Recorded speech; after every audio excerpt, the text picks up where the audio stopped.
Hi, I'm Sarah Hatch, and today I'm going to teach you how to draw an eye. Grab a pencil and join me. Okay, so first you draw the perimeter of the eye, just like the outline shape. And then you're going to draw the ridges where the eyelashes come out. These will not be lines per se at the end of the drawing. These just help us know where the eyelashes will come out. And then we're just shading in where the tear duct is. And if you need to catch up, don't worry, just pause it. My video is going at double speed right now, so that's why it's faster. There's shading that happens at the top of the eye, and I'm just adjusting the shape of it a little bit. And now I'm starting the iris. I like to draw kind of a basic 3-point where my circle is going to go. I want it to make it almost all the way down to that line, but not quite. You want a little bit of the white to show in between the iris and the bottom of the eye. And remember, a lot of the iris is hidden behind the top eyelid. And speaking of eyelids, now we are drawing the crease line from the eyelid, and it just makes a dark shaded line. And now we're just going to lightly sketch in where the eyebrow is going to end up being. And that's just for future reference, but that'll be the last thing we draw. Okay, so now we have it blocked in, and we can start shading in the iris. The iris is darker on the outside, and then you make little lines that are inside the iris. If you look closely at someone's iris, it's different on every person. And so you just need to look at the eye that you will be drawing and make sure that you get all the cool textures that are within that eye. And this just shows the invisible line of where the iris goes to, so that we can make our pupil as centered as possible. Now that I'm doing the voiceover and can look back at my drawing, I see that I didn't quite get it centered, but don't worry, I fix it later on in the video. Don't sketch it in too dark yet. You want to do it lightly so that you can make sure to get it in the right spot. And there might be some highlights within the pupil that you want to leave, so don't draw it in too dark yet. Now you can just go around and draw in the different shapes that are within the iris. And this process can be quite time consuming depending on how detailed you have chosen to do your iris. And you can pause the video. I'm doing it on time lapse because of how long of a process it is, but make sure you get in some good, nice dark values in the places it needs to, and make sure you leave highlights. Also notice I did a reflection shadow underneath where the eyelashes will be. Okay, now that we're done shading that in, you can go in and shade along the crease where the eyelid is. And you want it to be a thin shadow.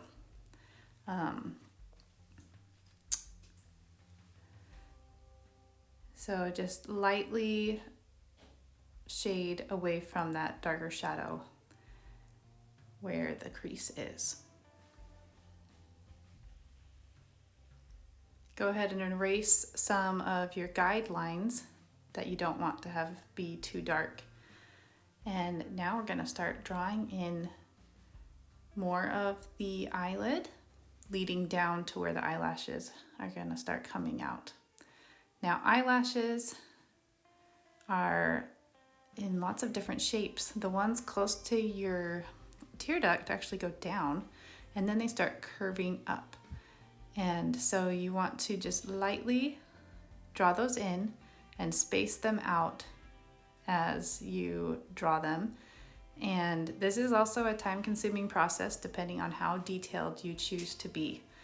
there are a lot of eyelashes coming out of that area, out of that ridge, and they don't make a perfect line. They're gonna come out in different spots within that ridge. So some of them are gonna be higher up on the ridge, and some of them are gonna be closer to the eyeball.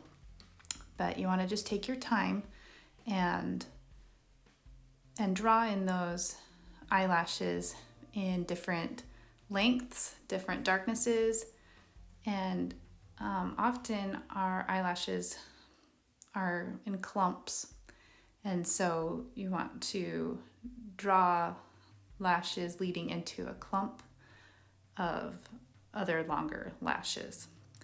And yeah, like I said, this is kind of a time-consuming process. We're going to come back to the eyelashes in a minute.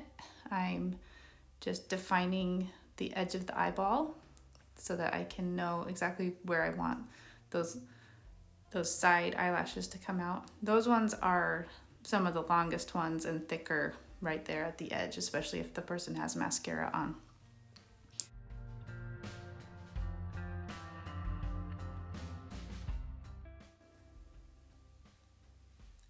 All right, for the lower lashes, they're a little bit longer at the edge there, but they are spaced out more than the lashes up above. This ridge where they're coming out is a pretty big ridge far away from the bottom of the eyeball. And so you want to make sure that your eyelashes aren't coming out of that bottom of that eyeball. You want to have that space in between the ridge.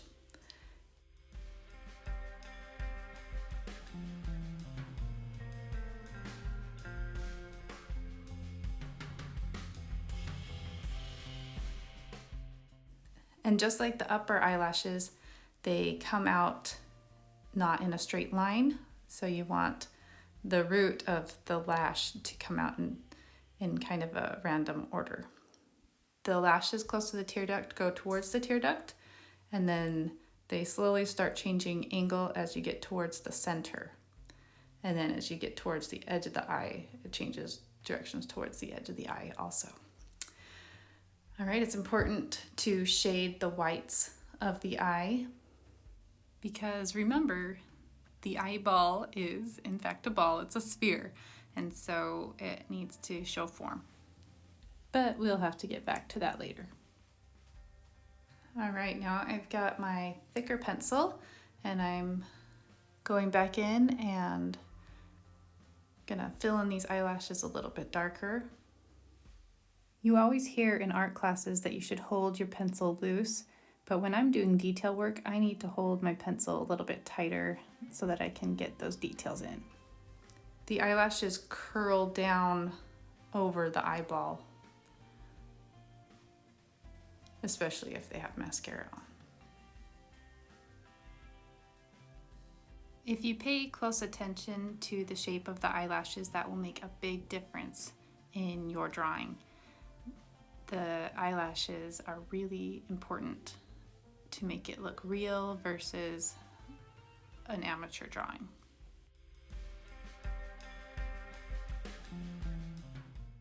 Try to fill in all of those little gaps with little eyelashes.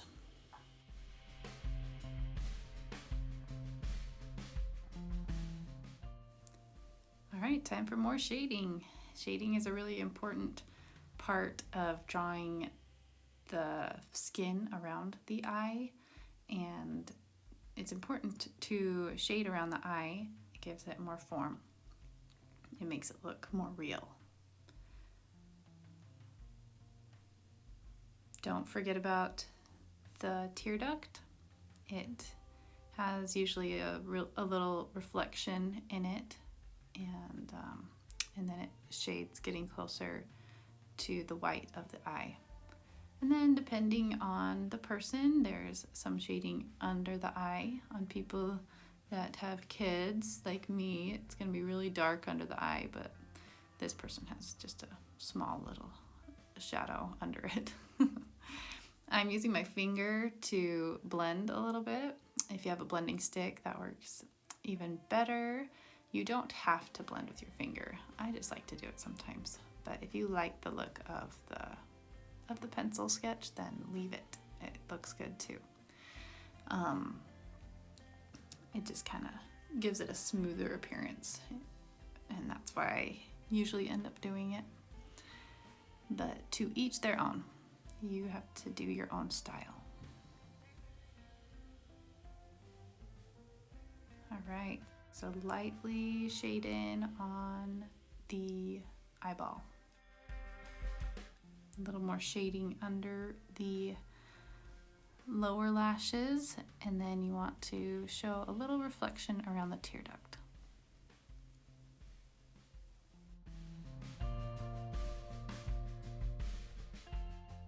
And I apologize for my camera wiggle.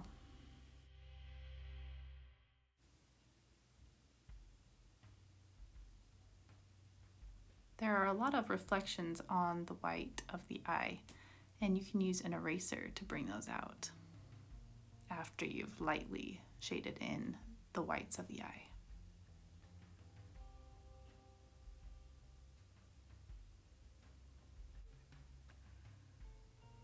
Okay, just going back over everything and noticing a few little details that I didn't get before that I want to fill in. These little eyelashes. And now it's time to do the eyebrow. So I'm prepping my area. I want to make sure that there's not like an outline around the eyebrow. Okay, the inside eyebrows go upwards and then they slowly start tapering towards the ear. And this is a time-consuming process too. If you want to do a good job and make it look realistic, you have to draw each little eyebrow, and it takes a long time. And so I'm gonna switch over to time lapse and show it at a faster speed. Just remember that the eyebrows are all different lengths and they go in different directions depending on where they are. And so you just have to pay attention to the picture that you're drawing of where they're supposed to go and how dark or light they are. So there it is, our finished product. Feel free to pause it if you need more time to draw, and send me a picture if you drew with me. I'd love to see your eye.